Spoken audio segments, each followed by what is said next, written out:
kita bertemu lagi pada acara diseminasi budaya positif ya, pendidikan guru penggerak angkatan 9 oleh saya sendiri.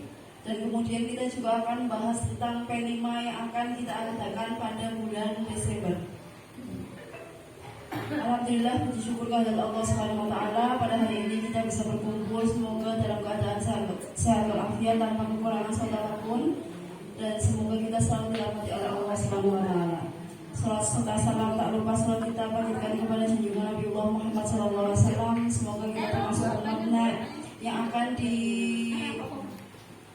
diberikan syafaat ummah yaumil qiyamah nanti. Yang terhormat Bapak Kepala SD Negeri Cigawur, Bapak Kepala SPD SD, beserta Dewan Guru, staf, dan juga yang saya sangat banggakan yaitu ibu-ibu pengurus parenting SD Negeri Cigawur yang sampai hari ini masih kompak, masih komitmen, dan semoga selalu kompak dan komitmen untuk memajukan pendidikan di SD Negeri Cigawur. Karena saya melihat di semua sekolah, khususnya di wilayah Kecamatan Pangkah, belum ada yang seperti ini, Bu. Baru SD Negeri Cigawur yang parentingnya itu jalan. Dan saya sangat bangga sekali bisa berada di sini di tengah-tengah panjenengan. Saya hanya sebagai fasilitator, sedangkan jenengan adalah sebagai motor penggerak kemajuan di SD Negeri Cigawur. Baik, langsung saja acara pertama yaitu sambutan. Yang pertama akan disampaikan oleh Bapak Kepala SD Negeri Cigawur. Kepada beliau dipersilakan.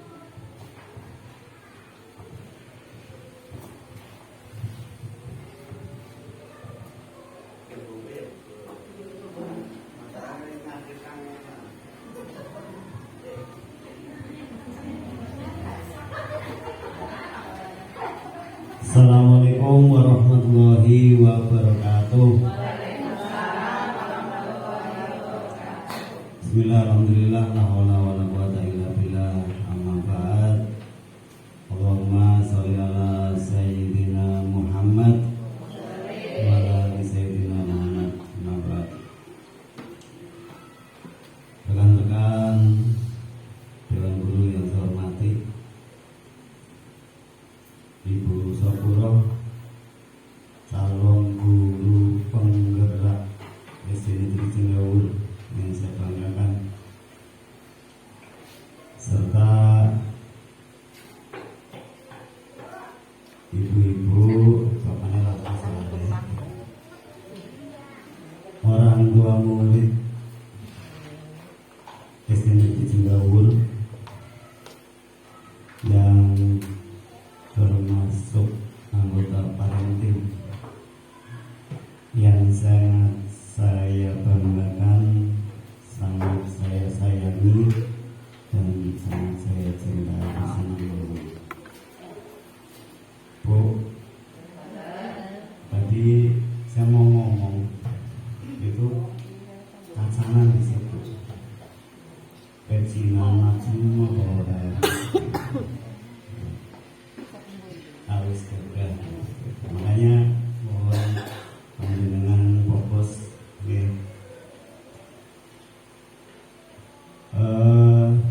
Ibu-ibu yang saya hormati, pada kesempatan pertemuan hari ini yang pertama agendanya adalah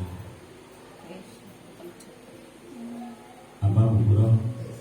Diseminasi budaya positif. Keren itu ya. Ngerti Bu diseminasi? Ya kayak seminar kayak gitu. Nah, ini dilakukan dalam rangka salah satu kegiatan dari guru penggerak. Jadi kita punya seorang guru penggerak, guru yang harus bisa menggerakkan dirinya serta lingkungannya dalam rangka mencapai kemajuan. Oke.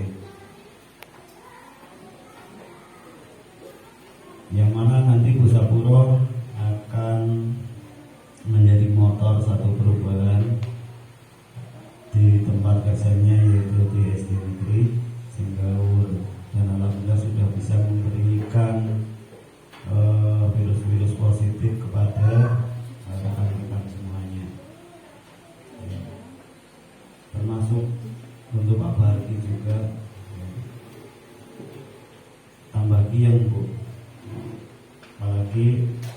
panjenengan juga sangat mendukung untuk program-program sekolah. Budaya positif itu sangat penting, apalagi pada saat ini sangat marak sekali budaya-budaya lawannya positif, berarti budaya negatif. Contohnya apa, Bu?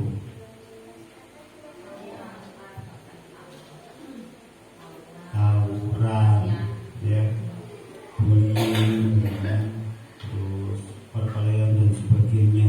Bahkan sampai diupload di dunia maya medsos yang hadir langsung di depan anak-anak. Gitu. Maka kegiatan ini saya menganggap sangat penting dan monggo diikuti dengan sebaik-baiknya. Kemudian yang kedua adalah nanti akan dilanjutkan dengan kegiatan P5. P5 apa Bu Mati? Ngalen program bahwa pendidikan, program penguatan pendidikan karakter pelajar Pancasila. Pakai simpanan bedanya ya.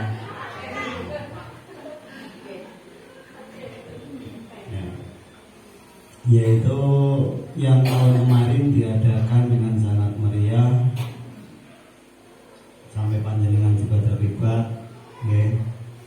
Hasil karyanya masih bisa dinikmati sampai sekarang, sehingga sekarang murid kelas 1-nya yang semula dapat hanya sekitar 20 sekarang sudah mencapai 30, ya. Itu semua juga besar dari peran serta panjenengan. Ya, kita punya mimpi untuk menjadi sekolah yang bagus, sekolah yang ramah anak, tapi panjenengan tidak mendukung, ya akan sangat susah sekali. Dan ini ada info, Bu, kami butuh pagar, ada datang pagar seperti itu, perpustakaan dari Pak Tani, ya Bu, ya. Insya Allah nanti akan direhab bersama dengan 3 kelas yang lain. Mudah-mudahan di tahun ini. Dan mohon doanya juga, kemarin kami melayangkan surat permohonan bantuan komputer ke Kemendiknas Jakarta. Mudah-mudahan Allah mengizinkan dan mengabulkan hajat kita bersama. Amin ya rabbal alamin. Terakhir, saya berterima kasih sekali atas kesediaan panjenengan untuk menyempatkan waktunya guna memenuhi undangan kami. Mudah-mudahan Allah menyempatkan segala hajat-hajat panjenengan terkabul, terpenuhi, keluarga sehat, rezeki nake, rezeki yang berkah, rezeki yang bermanfaat untuk keluarga dan lingkungan sekitarnya. Demikian sambutan dari saya. Assalamualaikum warahmatullahi wabarakatuh.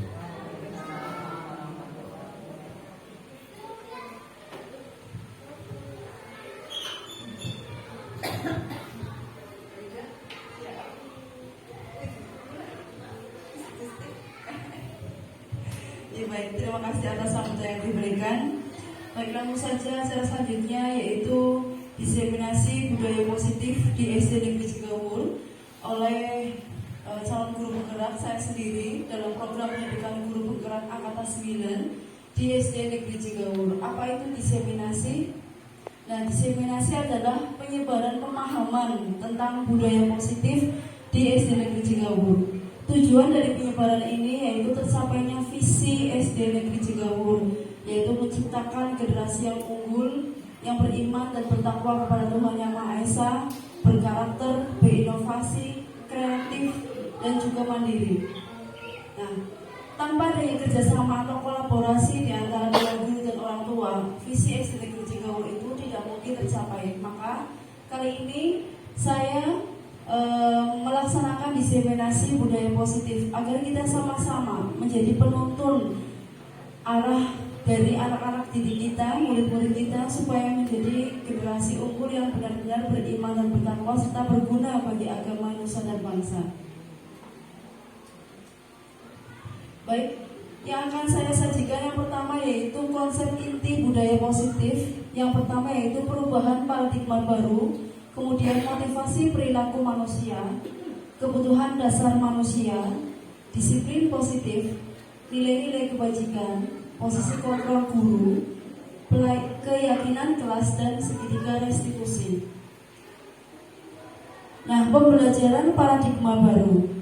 Pembelajaran paradigma baru itu merupakan pembelajaran yang dirancang berdasarkan prinsip pembelajaran berdiferensiasi. Artinya, sehingga para murid itu belajar sesuai dengan kebutuhan berdasarkan tahap perkembangan, sesuai teori psikologi modern untuk mewujudkan profil pelajar Pancasila. Baik, kalau kemarin, tahun-tahun dulu kita mengenal adanya Kurtilas atau kurikulum 2006 juga ada, Kurtinem.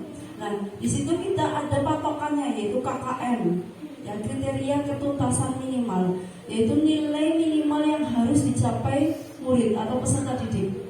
Tetapi sekarang kita tidak menggunakan yang namanya KKM. Kita melihat diferensiasi atau perbedaan cara, minat, gaya belajar siswa. Ya, jadi misalkan anak ini bisanya olahraga, maka dia itu akan ditempa di olahraga. Anak ini bisanya di matematika misalkan, dia itu unggul dalam matematika, maka dia ditempa itu di matematika. Jadi tidak ada yang namanya anak itu memiliki tidak pintar lah. Pasti anak itu memiliki kecerdasan, salah satu kecerdasan. Itulah paradigma baru pembelajaran yang sekarang sedang diberlakukan. Jadi kadang kalau misalkan kita masih melihat kamu ranking berapa, kamu ranking berapa, sekarang itu tidak penting ranking Bu. Yang penting anak itu belajar sesuai dengan bakat, minat, dan gaya belajarnya, gitu. Nah, sekarang adanya miskonsepsi teori kontrol. Ilusi guru itu mengontrol murid. Nah, ilusi artinya itu hanya sebuah angan-angan bahwa seorang guru itu bisa mengontrol murid atau jenengan bisa mengontrol anaknya jenengan tanpa mereka punya kesadaran sendiri.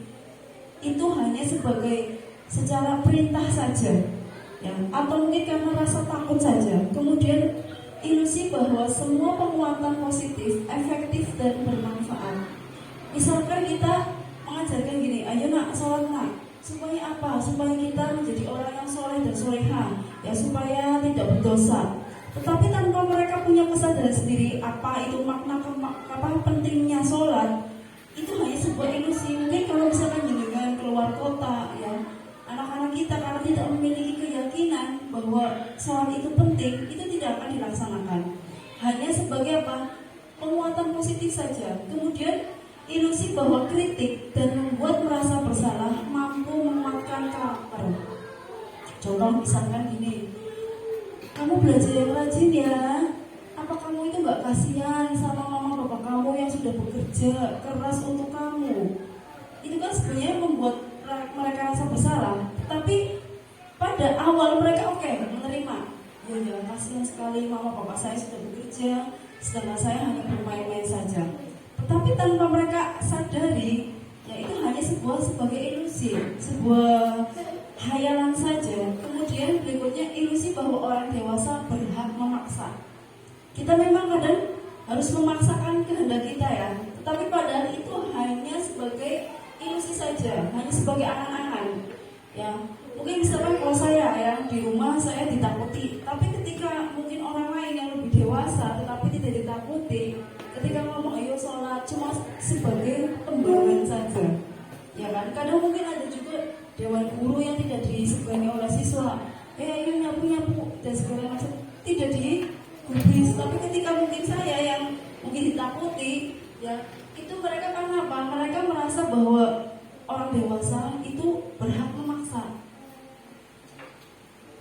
Nah, kemudian dari perubahan paradigma stimulus respon itu menuju pendekatan teori kontrol. Stimulus respon itu realitas kebutuhan kita itu sama. Kemudian semua orang melihat hal yang sama. Kita mencoba mengubah orang agar berpandangan sama dengan kita. Kemudian berperilaku buruk dilihat dari sebuah kesalahan. Orang lain bisa mengontrol saya bisa mengontrol orang lain. Pemaksaan ada pada saat bujukan gagal. Model berpikir menang atau kalah. Nah, ini adalah stimulus respon yang kita kenal pada waktu kurikulum 2013. Ya. Anak melakukan kesalahan, kita anggap oke, itu salah. Ya. Secara dari mulai nilai sikap, ya, nilai perilaku itu salah. Tanpa kita gali, sebenarnya kenapa dia itu berbuat salah. Ya, mungkin kita melihat ya anak-anak pang ya itu kita melihat salah dari cara berpakaian mereka, dari bergaul mereka. Nah, kita harus kita di stimulus respon itu memaksa supaya dia itu melakukan apa yang kita inginkan. Padahal apa? Ternyata saya pernah mendekati anak-anak pang seperti itu. Ternyata mereka itu yang dibutuhkan adalah kasih sayang dan perhatian. 97% anak-anak jalanan seperti itu karena kurang perhatian dan kasih sayang dari orang tua. Makanya mereka mengaktualisasikan diri yang melalui cara mereka yang dianggap mereka benar, walaupun kita menganggap mereka itu salah. Itu. Nah, makanya ada yang namanya teori kontrol. Realitas kebutuhan kita itu berbeda. Setiap orang memiliki gambaran yang berbeda. Kita berusaha memahami pandangan orang lain tentang dunia. Semua perilaku memiliki tujuan. Hanya Anda yang bisa mengontrol diri Anda. Anda tidak bisa mengontrol orang lain. Kolaborasi atau kerjasama dan konsensus menciptakan pilihan-pilihan baru. Model berpikir tentang menang atau menang. Nah, inilah yang sekarang kita harus berpandangan seperti ini. Dan ketika kita mendidik anak, jangan lihat, oh kamu belum belajar, kamu salah, kenapa ini? Jangan. Nah, tetapi kita melihat bagaimana anak tersebut bekerja dengan otaknya sendiri, dengan kreativitasnya, karena setiap anak itu berbeda. Ya, kebutuhan anak-anak itu berbeda. Kita tidak bisa memaksakan satu anak itu bisa pintar matematika, bahasa Indonesia, PKN dan segala macam. Tetapi kita bisa menggali apa yang dia suka, apa yang dia tidak suka, silakan. Tetapi kita hanya bisa mengarahkan hal-hal yang positif. Misalkan di sini tersedia lapangan sepak bola, silakan untuk bermain sepak bola atau bermain olahraga. Namun ketika anak kita itu berbuat salah, kita menanyakan apa yang dia butuhkan, kenapa dia melakukan seperti itu. Kita jangan sampai menjudge, apalagi sampai membanding-bandingkan, misalkan adiknya salah, kakaknya benar terus. Nah, lalu dibanding-bandingkan, kok kayak kakak sih aja, itu nggak boleh ya Bu. Itu sangat menyakitkan dan itu nantinya akan menjadikan rasa dendam sampai tua. Ya. Suatu ketika jenengan sudah tua, anak tersebut sudah dewasa, dia itu akan merasa benci kepada jenengan, kepada ibunya sendiri, karena pada saat masih kecil sering dibanding-bandingkan dengan orang lain. Ya. Dan nanti setelah dewasa pun orang bakal akur antara kakak dan adik karena sering dibandingkan. Setiap kakak dan adik itu berbeda. Seperti anak saya, anak yang satu, yang pertama itu belajarnya itu cepat sekali. Anak yang kedua, masya Allah, sabar sekali. Sampai saya adalah setiap anak itu berbeda memang. Nah, kemudian disiplin positif itu berasal dari kata disiplina yang artinya belajar. Disiplin itu mengacu pada disiplin diri yang memiliki tanggung jawab terhadap apa yang dilakukannya berdasarkan nilai-nilai yang diyakini. Disiplin positif merupakan salah satu cara penerapan disiplin disiplin yang bertujuan untuk menumbuhkan kesadaran serta memberdayakan murid tanpa imbalan, ancaman, atau hukuman. Ini yang untuk keliru. Bahkan saat kemarin saja waktu 17 Agustus ya, karnaval, ini Bu, ada imbalan, ancaman, dan hukuman. Nah, ketika anak kita mendapatkan juara atau mendapatkan keberhasilan, tentu kita akan memberikan imbalan atau memberikan penghargaan. Tetapi ketika anak kita melakukan kesalahan, seringkali kita memberikan hukuman atau ancaman, awas kon, seorang sembahyang, awas kon, seorang sinau, awas kon. Nah, itu ternyata salah. Ya. Memberikan imbalan pun ternyata salah Ibu, karena itu bisa apa? Akhirnya anak itu hanya berpikir, oh nanti kalau saya berbuat benar, Ibu pasti akan memberikan saya sesuatu yang nantinya dia itu akan cenderung manja, akan cenderung meminta sesuatu, memaksa. Ya, yang akhirnya apa? Manakala panjenengan tidak punya apa-apa, dia pasti akan memaksa. Karena itu, nah, misalkan kemarin pada saat lomba ini ya, pakaian adat ya, ada yang tidak juara, itu ada yang kurang berkenan, katanya ini lebih baik, ini lebih baik. Berarti cara pandang orang tua tersebut itu belum paham tentang teori kontrol sekarang, bahwa imbalan, ancaman, dan hukuman itu tidak baik untuk menerapkan disiplin positif. Nah, tujuan disiplin positif yang pertama yaitu menciptakan murid yang memiliki disiplin diri, sehingga mereka berperilaku mengacu pada nilai kebajikan universal dan memiliki motivasi intrinsik dalam perubahan perilaku ke arah yang lebih baik. Motivasi intrinsik Bu, itu yang kita gali, yaitu motivasi dalam diri siswa, dalam diri murid kita, dalam diri anak kita. Ya, contohnya sholat yang sering saya gede-gede Bu. Kalau misalkan kelas 5 mungkin ya, di sini tuh ada kelas 5 ya. Mungkin saya sering WA, ini yang nggak sholat Jumat siapa? Ini sudah sholat 5 waktu apa tidak? Karena sholat itu penting sekali bagi saya, walaupun sholat itu kadang saya lakukan hanya 3 menit atau mungkin 2 menit lah, subuh kan setengah menit ya. Itu. Tetapi abote nemen itu ya Bu. Nah, bagaimana kita menggali motivasi intrinsik, motivasi dari dalam siswa, dari dalam murid kita atau anak kita, supaya bisa berperilaku disiplin ke arah yang positif. Ya, kenapa mereka bangun tidur lebih cepat? Ya, kenapa mereka bangun tidur lambat? Kita gali. Ya, misalkan karena ada anak yang suka begadang, main HP. Ya, kita tanyakan, kamu kalau misalkan main HP terus, menurut kamu apa itu baik apa tidak? Ya, jangan dimarahin Bu. Mungkin sekarang gitu kan juga jarang mendengar saya itu marah-marah ya, karena saya sudah belajar banyak. Ya, sekarang saya itu lebih menggali siswa. Saya sekarang ini lebih selalu bertanya, apa yang mereka butuhkan, apa yang mereka inginkan, supaya apa? Semuanya kebutuhan mereka itu terpenuhi, terutama dalam menjalankan disiplin positif. Kemudian nilai-nilai kebajikan, yaitu nilai yang disepakati bersama, terlepas dari suku bangsa, agama, bahasa maupun latar belakang. Contoh nilai kebajikan di institusi STDG Cigawur yaitu profil pelajar Pancasila, IPO Primary Years Program, keterampilan hidup atau life skill. Nah, profil pelajar Pancasila yaitu beriman dan bertakwa kepada Tuhan Yang Maha Esa, berakhlak mulia, berkebinekaan global, mandiri, kreatif, dan bernalar tinggi. Inilah tujuan dari pendidikan nasional sekarang, yaitu menciptakan generasi profil pelajar Pancasila. Kenapa? Karena ideologi-ideologi baru itu sudah mengancam Indonesia.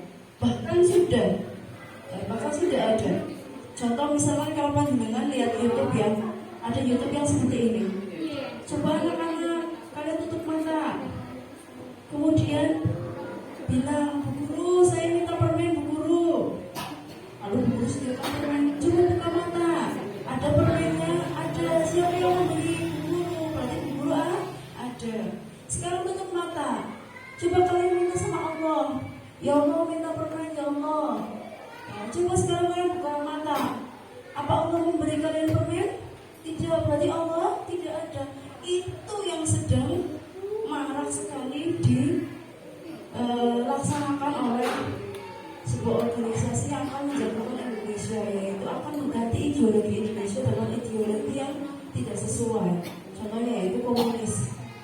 Gitu. Makanya saya sering wanti-wanti sekali ya, anak supaya bisa sekolah madrasah. Karena apa? Di SD Negeri Cigawur oke, kegiatan keagamaan tidak kalah dengan sekolah notabene agama. Bahkan mungkin tidak kalah dengan pesantren, walaupun tidak diberi pesantren ya. Pagi-pagi sudah tarusan, terus juga ada sholat duha, sholat duhur, sholat safari duhur, dan juga kegiatan keagamaan yang lainnya. Dalam rangka apa? Yang utama ini beriman dan bertakwa kepada Tuhan Yang Maha Esa. Itu yang paling utama. Kalau misalkan orang sudah takut dengan adanya Tuhan, adanya Allah, maka pasti dia akan berbuat yang lebih baik dimanapun dan kapanpun. Sekalipun jenengan tidak ada, ma, aku tadi sudah sholat, ma, oh iya bagus, kenapa kamu sholat? Dan mama nggak nyuruh kamu. Iya, kamu kan ada Allah. Kalau anak sudah seperti itu, berarti dia itu memiliki keyakinan bahwa Allah itu ada, ya. Atau bagaimana tadi saya sudah nyapu loh, ma. Oh, kenapa kamu sudah nyapu? Bagus ya. Iya, kasihan mama, soalnya saya sayang sama mama. Berarti dia memiliki keyakinan bahwa dia itu sayang terhadap ibunya. Kita harus menggali yang seperti itu. Kemudian Ibu Primary Years program yaitu toleransi, rasa hormat, integritas, mandiri, menghargai, antusias, empati, keingintahuan, kreativitas, kerjasama, percaya diri dan komitmen. Banyak sekali ya nilai-nilai universal yang harus kita lakukan. Kemudian berikutnya adalah keterampilan hidup atau life skill. Itu dapat dipercaya, ya, luhur hati, pendengar yang aktif, tidak merendahkan orang lain dan memberikan yang terbaik dari diri. Nah, keterampilan life skill atau keterampilan hidup, ya, dapat dipercaya luhur hati menjadi pendengar yang aktif. Kadang ya, misalkan bu guru atau pak guru bahkan dengan saja sedang ngobrol dengan anak dengan muridnya, ada anak yang ngobrol sendiri, guyon sendiri, tidak fokus. Artinya keterampilan untuk mendengar yang aktif itu harus digali. Nah, kita tanya, apa sih kamu maunya, kamu itu apa? Kalau misalkan anakku kayak saya tuh kalau pulang sekolah itu saya sebenarnya pening sekali sampai saya sebenarnya mau nangis. Baru masuk rumah, assalamualaikum, waalaikumsalam, anak saya yang dua itu langsung, wah tadi di sekolah ma,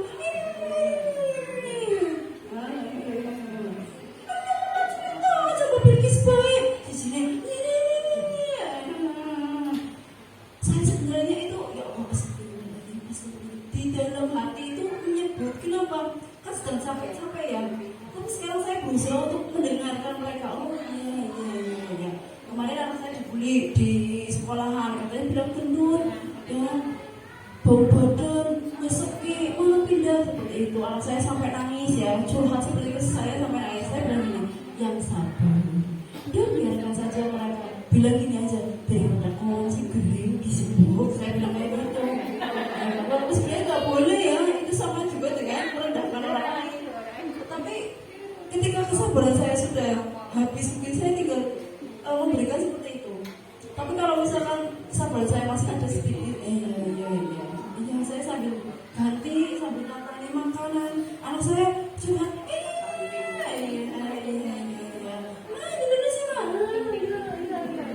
saya pandang matanya, saya pandang itu ya, terus kemudian saya sering ajak ngobrol.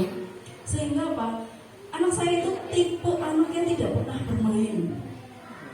Pulang sekolah langsung pulang ya, terus keluar lagi paling ngaji madrasah, udah tidak pernah bermain. Jadi bermainnya dengan saya bu, ya, tidak ada teman, tidak ada teman akrabnya, nggak ada, kedua-duanya. Karena apa? Mungkin anggap ibunya itu sebagai teman. Ya, kadang saya hampir jungkir balik misalkan ya, bermain bola, jungkir balik, main layangan kayak gitu. sama anak saya, walaupun sebenarnya saya itu capek, mainannya sama gini. Udah, silakan terserah ya. Yang penting saya itu merasa menjadi teman, menjadi ibu ya bagi anak-anak saya. Kemudian, nah ini kebutuhan dasar manusia. Kenapa anak kita itu tidak disiplin ya, atau bukan melakukan kesalahan ibu, tidak disiplin? Sebenarnya ini didasari atas kebutuhan dasar manusia adalah segala sesuatu yang kita lakukan untuk mendapatkan apa yang kita lakukan, ya apa yang kita inginkan. Seluruh tindakan yang kita lakukan memiliki tujuan dan semua usaha terbaik yang kita lakukan adalah dalam rangka agar kebutuhan dasar kita terpenuhi. Nah, kebutuhan dasar kita itu ada berapa? Ada 5. Yang pertama, bertahan hidup. Kemudian kasih sayang dan rasa diterima. Kemudian penguasaan, kebebasan, dan kesenangan. Inilah yang harus kita benar-benar tahu tentang anak kita. Kan setiap hari kita ya, apalagi kita yang mengandung, kita harus tahu kebutuhan dasar mereka. Yang pertama dari bertahan hidup, kita berikan makanan yang terbaik, ya, minuman, makanan yang terbaik. Kemudian kasih sayang dan rasa diterima. Kebanyakan, kenapa pada saat anak usia SMP ke atas, ya, SMA, SMP, itu cara bahasa Tegalnya belenjat tuh berani, aduh. Kebanyakan itu karena kalau sudah dewasa, justru malah orang tua itu rata-rata acuh, rata-rata cuek, sehingga anak mencari perhatian, kasih sayang, rasa diterima itu di luar. Ya. Bahkan ada anak yang kebanyakan, bukan ada saja, kebanyakan anak kalau sudah dewasa, sudah usia SMP, SMA, dicapik di mamanya borak gitu.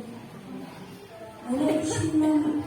Karena apa? Kita tidak terbiasa menjalin komunikasi dengan anak agar anak itu merasa nyaman dengan kita. Itu. Kemudian penguasaan, harga diri, keinginan untuk dianggap memimpin, berprestasi, dan didengar. Ini yang utama. Ketika anak kita sedang oceh, ya oceh mereka mungkin kadang dianggap tidak penting lah. Apa sih, kau ngomong apa sih? Kita dengarkan saja, udah dengarkan sampai mereka capek sendiri. Saya kadang mendengarkan anak saya saja, saya kupingnya sampai panas, sampai mau tidur. Udah jam 8 mbak, tidur. Tapi di kamar sampai jam 9, ngocehnya itu gak berhenti, ceritanya itu gak berhenti sampai sampai.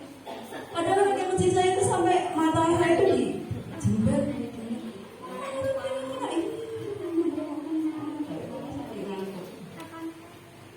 Akhirnya apa?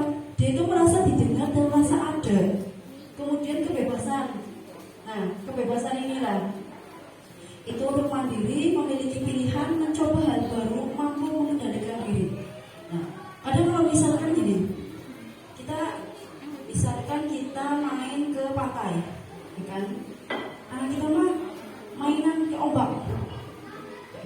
Biarkan dia main ke ombak, tetapi apa? Kita beri batasan, walaupun bebas, tapi kita beri batasan jangan sampai ke tengah-tengah. Supaya apa? Mereka itu mencoba hal baru. Ya, kemudian kita jangan memaksakan anak itu untuk hanya sekedar pintar secara ilmu pengetahuan, secara intek. Tetapi misalkan seperti anak saya minta renang bu, oke, renang. Walaupun saya kadang kalau misalkan yang renang juga dalam badan sampai. Anak saya minta apa ya? Ini sedang mau minta les panahan, oke, nanti saya cari klubnya. Ya, supaya mereka pada saat masih kecil seperti ini tidak terus-menerus gadget atau HP. Ya, mereka punya pengalaman yang lebih.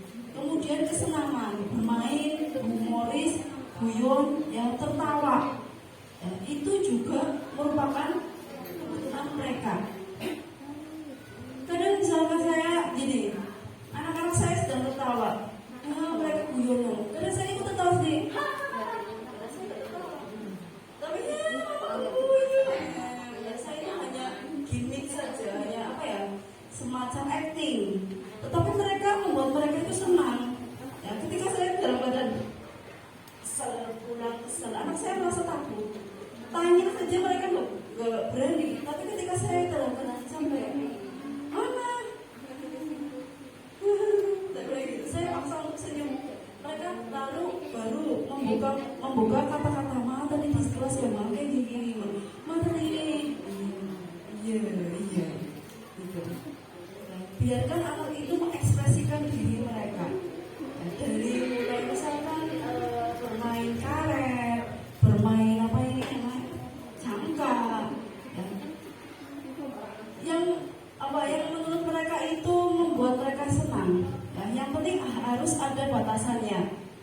Kemudian motivasi perilaku mereka manusia itu yang pertama yaitu untuk menghindari ketidaknyamanan atau hukuman.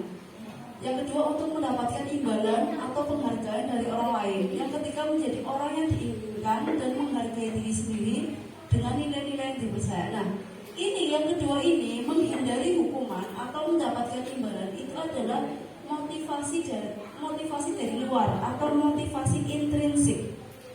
Ya, kita jangan sering atau sekarang sudah tidak ada zamannya lagi kita memberikan hukuman atau penghargaan atas sesuatu kepada murid atau kepada anak kita. Ya, baik anak kita mendapatkan prestasi, ya, kita puji saja secara sewajarnya. Jangan lagi siji dan akan diberikan sepeda atau lulus dari SD diberikan sepeda motor ya. Itu sesuatu yang berlebihan, apalagi menggunakan sepeda motor itu harus punya SIM atau berusia minimal 17 tahun. Nah, tetapi apa?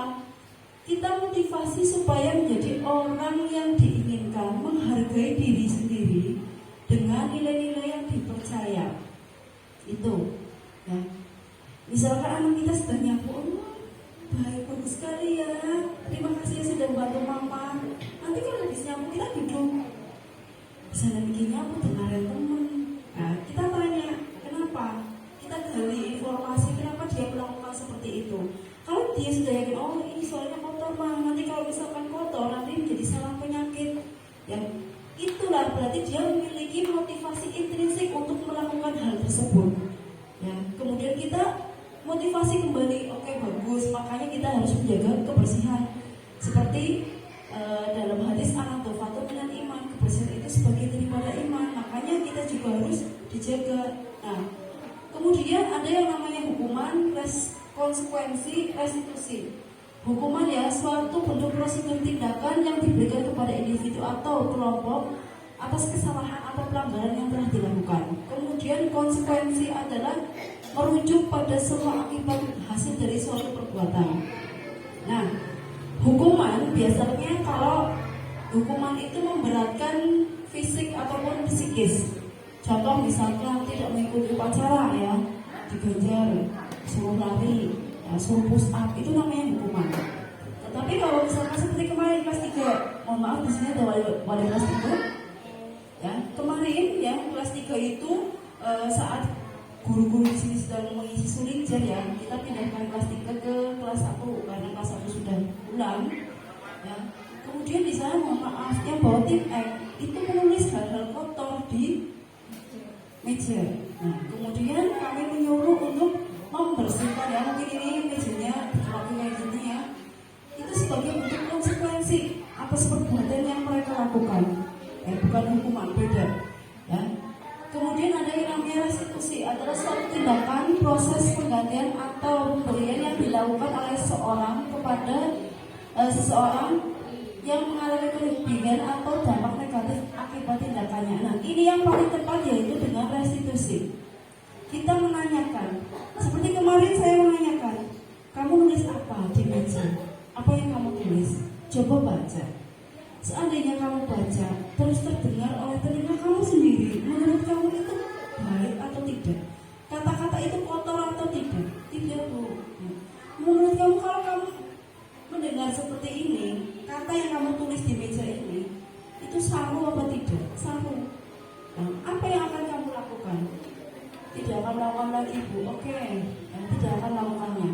Nah, inilah yang kita perlu gali, yaitu dengan restitusi. Kita menggali keyakinan yang mereka miliki. bahwa misalkan mencoret-coret meja, apalagi dengan kata-kata kotor, itu tidak baik. Nah, kemudian, 5 posisi kontrol guru yaitu penghukum, pembuat rasa bersalah, teman, pemantau, dan manajer. Nah, yang paling diutamakan adalah sebagai manajer. Nah, apa itu sebagai penghukum? Nah, sebagai penghukum misalkan, ini ada kasus. Contoh kasus penerapan posisi kontrol guru pada kasus siswa tidak memakai atribut lengkap saat upacara bendera. Kasusnya sama, Bu. Tetapi posisi kontrol guru atau mungkin posisi kontrol orang tua, ya nanti akan saya beri contoh, yaitu ada yang sebagai penghukum, hormat pada bendera selama 15 menit. Itu namanya posisi hukum. Kemudian untuk membuat rasa bersalah, berapa kali Bapak Ibu memberitahu kamu selalu mengecewakan. Kemudian untuk sebagai teman, ayo dong ikuti aturan sekolah, sekali ini saja. Sudah tidak apa-apa, lain kali jangan berbuat seperti itu lagi ya. Itu namanya posisi teman. Kemudian posisi pemantau, kamu telah melanggar aturan sekolah, kamu tahu konsekuensinya. Setelah ini beli atribut dan jangan diulangi lagi. Nah, keempat posisi ini ya itu memang bagus. Kadang harus kita terapkan juga di dalam rumah. Misalkan anak tidak sholat, ya kita memberi hukuman, misalkan dimarahin atau misalkan kenapa kamu tidak sholat kan, ditanyakan. Terus kemudian mungkin kita kecewa, aduh padahal mama sudah menyekolahkan kamu ya, mama sudah menyekolahkan madrasah juga, sudah ngaji, kenapa kamu tidak sholat? Atau misalkan mengajar, yuk sholat yuk bareng sama mama yuk. Nah, itu. Kemudian, kamu telah melanggar aturan agama, kenapa tidak sholat ya? Kamu tahu konsekuensinya. Kalau misalkan kamu tidak sholat, akan dosa. Nah, kemudian posisi yang terakhir yaitu sebagai manajer. Ini yang paling baik. Apakah kamu tahu kesalahan kamu? Kira-kira apa yang akan kamu lakukan untuk memperbaiki diri? Nah, pada saat kita menjadi orang tua, menjadi guru, inilah posisi yang terbaik. Pada saat anak kita melakukan sebuah kesalahan, kita tanyakan dulu, kesalahannya itu apa? Nah, kemudian setelah kesalahan kita kita tanya lagi, berbuat seperti itu baik atau tidak? Kemudian akibatnya itu apa? Jika seandainya kamu berbuat yang lebih baik, ya maka akan seperti apa? Dia akan berpikir, oh iya, kalau misalkan saya berbuat baik, misalkan saya sholat tepat waktu, maka bapak saya lebih sayang, seperti itu kan. Allah pun lebih sayang. Nah, jadi pada saat anak kita, apalagi kita, ya, itu jangan pernah memerintah anak tanpa kita melakukannya. Contoh, maaf ya, saya kadang sangat seperti ini. Ada anak yang curhat, Bu, saya itu kalau di rumah nggak pernah sholat. Kenapa? Karena bapak mama saya juga nggak sholat. Nah, bapak mama kamu nggak pernah merintah? Pernah, Bu, tapi saya bantah. Ada anak yang seperti itu, perempuan lagi. Pernah. Kamu bidangnya apa? Gini. Nah, sholat atau mulai mama baru sholat. Nah, terus kamu pernah nanya nggak alasan mama kamu itu nggak sholat kenapa? Iya, Bu, jadi repot bayi. Oh. Terus kalau mama kamu kenapa nggak sholat? Papa, Bu, oke, kue Bu, belum HP, belum TV, kesel balik hijau. Oh, gini saja, nanti pada saat bapak kalau mama kamu perintah sholat, kamu harus melaksanakan. Ya karena sholat itu juga bukan perintahnya orang tua, sholat itu perintahnya Allah.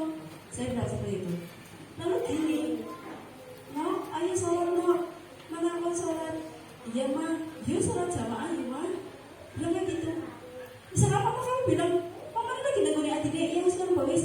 Ya mana nih sholat kalau bapak bisa, bapak ya sholat di pak. Kau gentenan sih jaga adiknya. Saya bilang seperti itu. Lalu apa? Lumayan Bu, cuma maghrib tok mending. Saya sering tanya dengan anak tersebut, sekarang gimana? Ya orang tua kamu sudah sholat apa belum? Sudah Bu, lumayan maghrib tok murah ya, lumayan. Ya Bu, Jadi kadang seperti itu Bu, ya. Kadang anak laki-laki juga ada yang seperti itu Bu. Kenapa kamu nggak sholat Jumat? Lah bapaknya nggak boleh sholat Bu, kayak gitu. Iya kan? Aneh gitu loh. Saya di WA, jangan lupa ya hari ini sholat Jumat ya, hari ini hari Jumat ya, anak-anak laki-laki jangan lupa sholat Jumat ya. Nanti paginya anak-anak laki-laki itu bilang, Bu, saya itu nggak sholat Bu. Kenapa kamu nggak sholat? Bapak saya nggak sholat Bu. Jadi seperti itu. Jadi jangan pernah memerintah anak ketika kita tidak melakukannya. Maka ya, perintah yang terbaik adalah kita menjadi teladan bagi diri kita sendiri. Kita sholat dulu, sholat atau mungkin misalnya kita sudah wudhu, yo nak sholat nak, kayaknya ibu sholat, ibunya main HP, bapaknya nonton TV. Sembayang. Nonsen. Anak melakukan seperti itu mungkin karena tadi motivasi apa? Takut dihukum, ya kan? Atau mungkin dia nyumbang sholat soalnya gue nyumbang di toko buku atau kan di toko pulas pensil, karena motivasi penghargaan. Tidak ada motivasi dari dalam diri sendiri sebagai keyakinan bahwa sholat itu adalah penting gitu. Nah, sekarang ada kata-kata seperti ini. Posisi kontrol apa? Saya kecewa sekali dengan kamu. Tadi kan ada 5 posisi kontrol kan? Yang pertama yaitu sebagai penghukum, kemudian pembuat rasa bersalah, kemudian sebagai teman, sebagai pemantau, dan yang terakhir sebagai manajer. Saya buka kembali. Sebagai penghukum misalkan hormat sama bendera selama 15 menit atau push up atau lari gitu kan. Kemudian membuat rasa bersalah, berapa kali ibu bilang ke kamu ya kamu selalu mengecewakan. Yang kemudian sebagai teman, ayo dong ya, sekali ini saja ya sudah, tidak apa-apa, lain kali jangan ya. Atau misalkan kamu telah melanggar aturan sekolah, maka kamu tahu konsekuensinya. Setelah ini beri atribut ya, kemudian jangan diulang lagi. Yang berikutnya sebagai manajer, apakah kamu tahu kesalahan kamu? Kira-kira apa yang akan kamu lakukan untuk memperbaiki diri? Nah, sekarang ibu-ibu, bapak-bapak, bapak nenek, ya, coba kita belajar bareng-bareng. Posisi kontrol apa jika suatu anak memiliki kesalahan kemudian bilang, saya kecewa sekali dengan kamu? Kira-kira posisi kontrolnya apa? Apakah sebagai penghukum, pembuat rasa bersalah, teman, pemantau, atau manajer? Iya, pembuat rasa bersalah, betul sekali. Kemudian kamu tidak pernah benar melakukannya. Apa menurut ibu-ibu ini apa? Kamu tidak pernah benar melakukannya. Apa?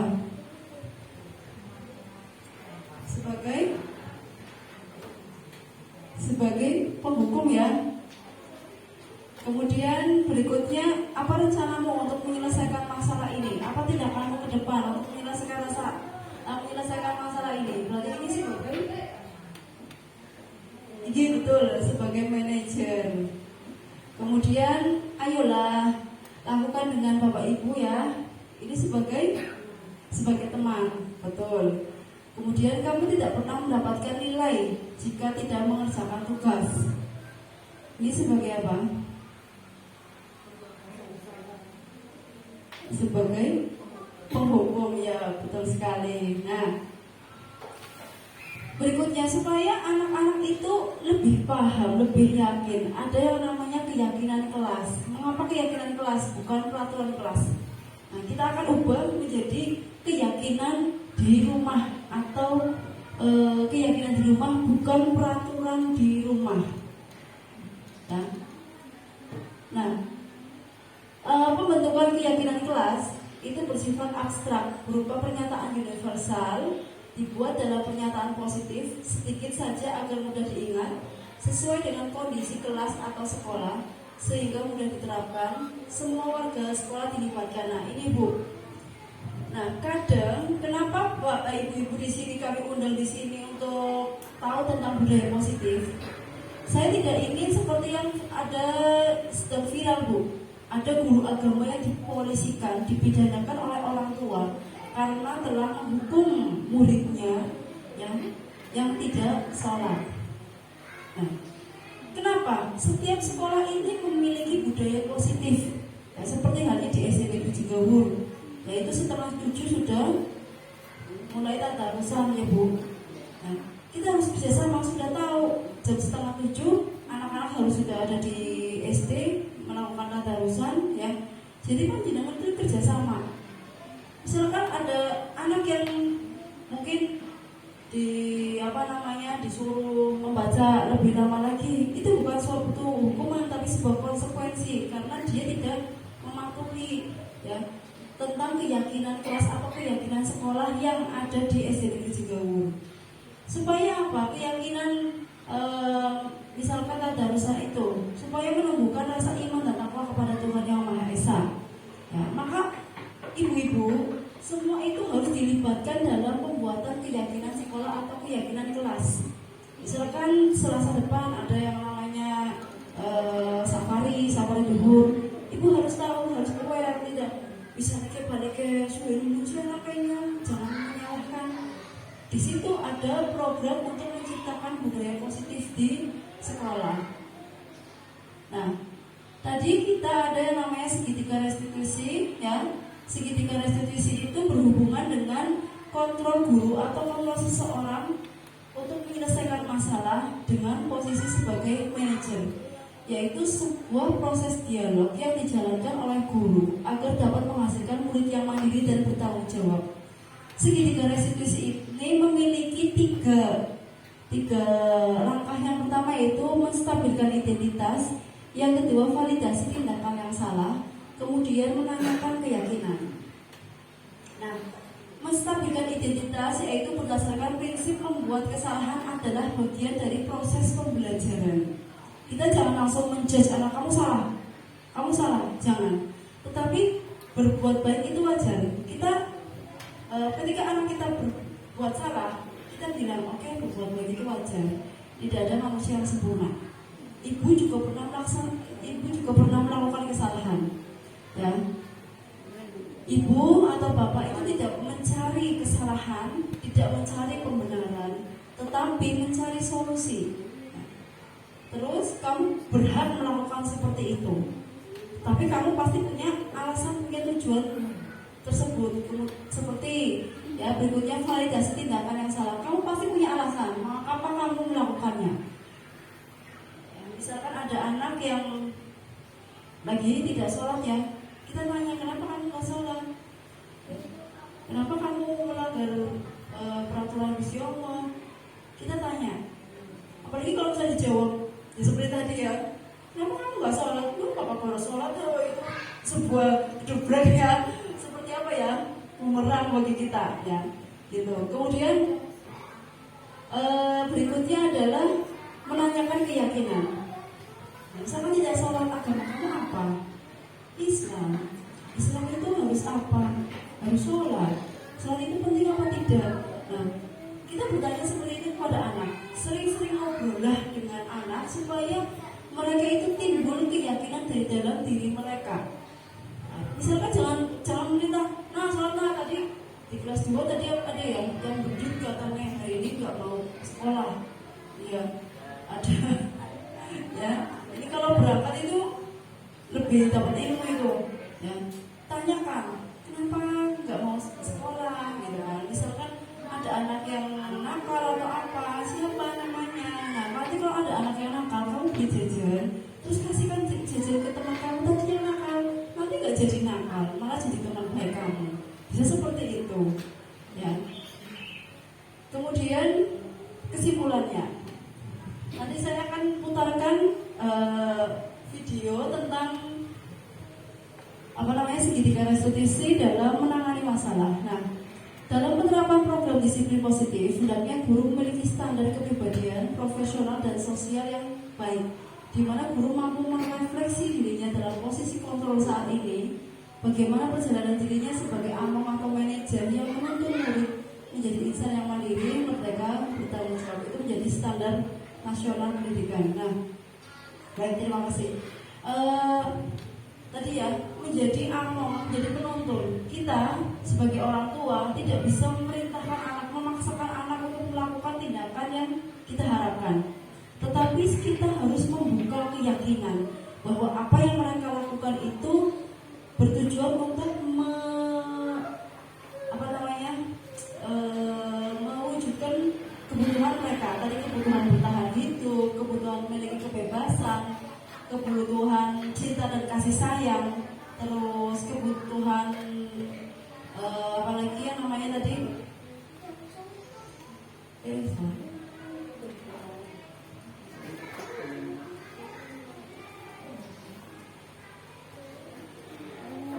ya, kebutuhan kebebasan, penguasaan dan kesenangan. Ya, anak itu melakukan sesuatu pasti didasari oleh sebuah motivasi, ya, dan motivasi itu untuk memenuhi kebutuhan mereka. Mungkin pada saat di rumah mereka jenturitan, sebenarnya mereka ingin diajak bermain oleh bapak dan ibunya, kebutuhannya ini kesenangan. Atau mungkin mereka melakukan hal-hal yang berbuat salah, mungkin mereka ingin bebas, ya. Misalkan gini, anak saya itu, contohnya anak saya itu, kalau misalkan saya ambil ini namanya beresi tempat tidur saja, kadang yang kecil itu sering protes, mau spray warna lah. Nah, saya bilang gini, silakan kamu mau pilih yang mana, saya ambilkan 3 spray, silakan kamu pilih, kamu pasang sendiri. Itu yang saya terapkan untuk memberikan kebebasan kepada dia untuk memilih, tetapi dia juga harus bertanggung jawab atas konsekuensi yang dia pilih, yaitu natani spray sendiri, seperti itu. Nah, berikut saya akan tayangkan dulu.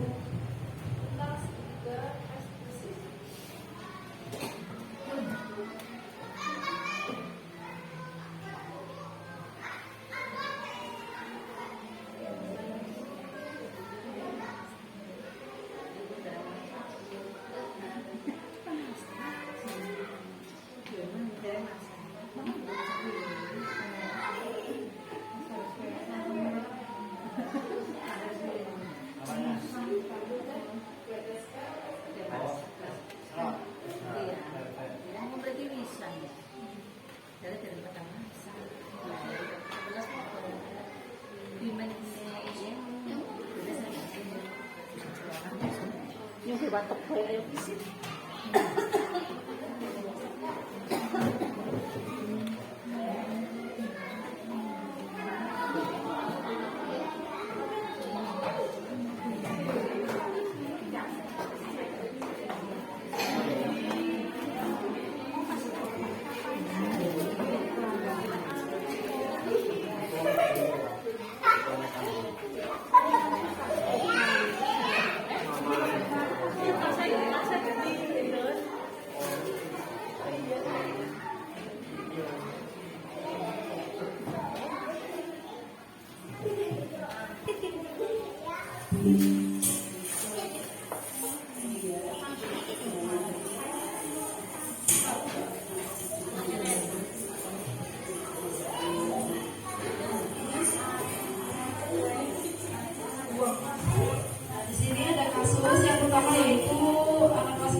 baik.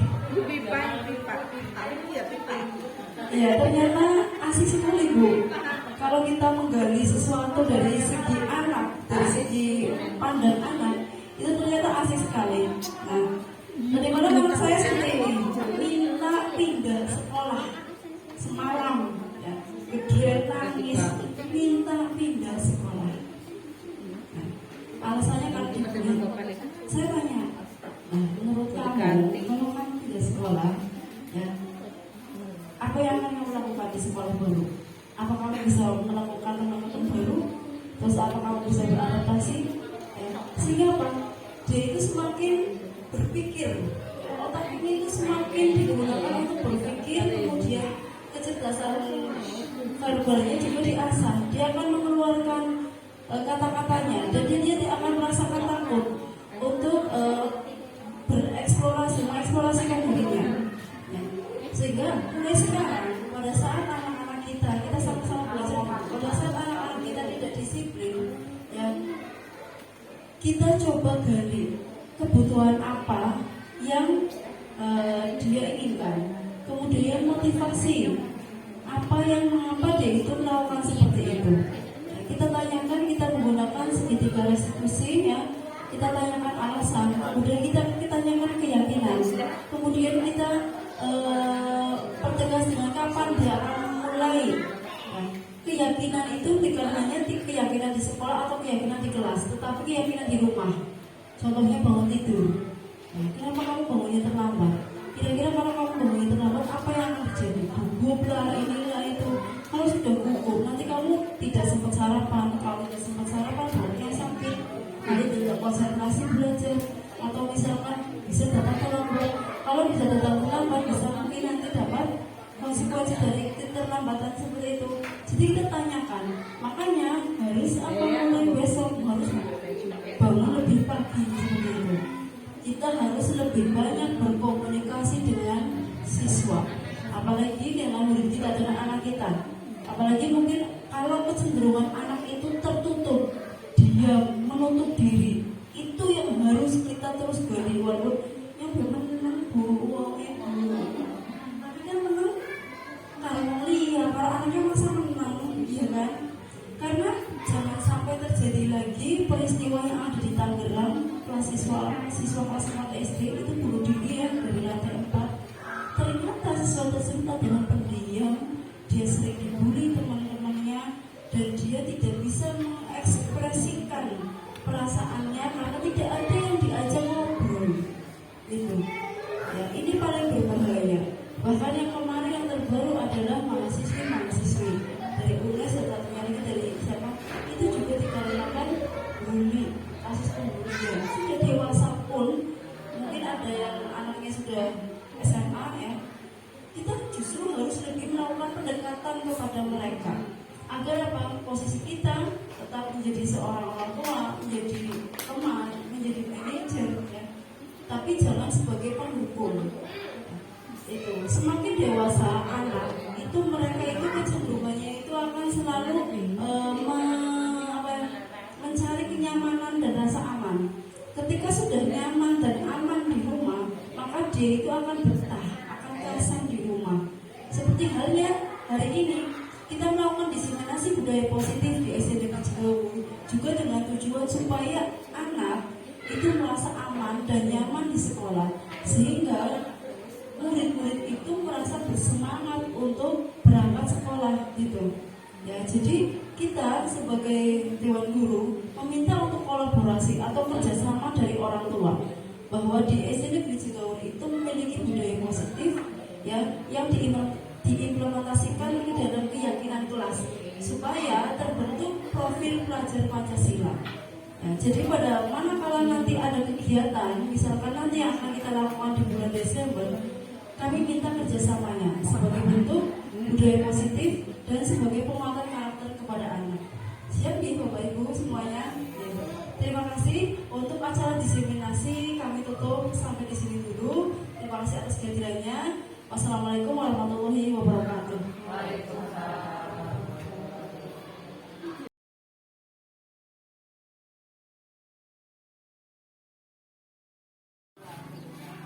Assalamualaikum warahmatullahi wabarakatuh. Saya guru agama SD Negeri Jenggawur, nama saya Wawan, akan ingin memberi tanggapan tentang kegiatan asimilasi budaya positif. Saya menekankan pentingnya guru untuk menjadi penggerak bagi budaya positif di sekolah. Guru harus menjadi suatu contoh yang baik bagi siswa dan menciptakan lingkungan belajar yang kondusif untuk para belajar. Sekian dan terima kasih. Assalamualaikum warahmatullahi wabarakatuh. Assalamualaikum warahmatullahi wabarakatuh. Saya Ernawati, SPDSD Tekan Busapuro dari SD Negeri Jenggawur. Saya menyampaikan terima kasih atas pelaksanaan diseminasi budaya positif modul 1.4 pendidikan guru penggerak. Saya sekarang paham tentang paradigma baru, motivasi perilaku manusia, kebutuhan dasar manusia, disiplin positif, nilai-nilai kebajikan, posisi kontrol guru, keyakinan kelas, dan segitiga restitusi. Saya akan menerapkan keyakinan kelas yang saya buat dan segitiga restitusi dalam meyakinkan kasus. Terima kasih. Sekian. Assalamualaikum warahmatullahi wabarakatuh.